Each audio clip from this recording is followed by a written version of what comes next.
శ్రీకాకుళం జిల్లా కంచిలి మండలం నారాయణబట్టి సమీపంలోని బ్రిడ్జు ఈరోజు ఉదయం కుప్పకూలింది. దీంతో ఎంఎస్పల్లి ఘాటి రహదారిలో రాకపోకలు నిలిచిపోయాయి. ఈ రహదారి గుండా ప్రయాణాలు సాగించే వాహనదారులు, పాదచారులు తీవ్ర అవస్థలు ఎదుర్కొంటున్నారు. మరోవైపు అధికారులు, రాజకీయ నాయకులు స్పందించి బ్రిడ్జ్ నిర్మాణ పనులు చేపట్టి సమస్యను పరిష్కరించాలని స్థానికులు కోరుతున్నారు.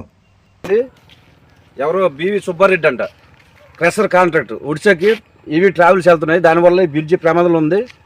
దయచేసి ఆ లారీ ఓనర్ ఇక్కడ వచ్చి చూడవలసిందిగా కోరుతున్నాం. తర్వాత ఈ కంచిలి మండల నాయకులు కానీ ఎవరైనా వచ్చి ఇక్కడ చూడాలి. అదే ఎమ్మెల్యే గారికి కూడా ఇక్కడికి రావాల్సిందిగా ఈ నారాయణబెట్టి గ్రామం తరఫున డిమాండ్ చేస్తున్నాం. ఘాటి లైన్లో ఇంచుమించు ఒక 40 గ్రామాలకు రాకపోకలు బంద్ అయిపోతున్నాయి. కావున ప్రతి ఒక్కరు ఇక్కడికి వచ్చి విజిట్ చేసి దీని గురించి పరిష్కరిస్తారని మా గ్రామం తరఫున కోరుతున్నాం.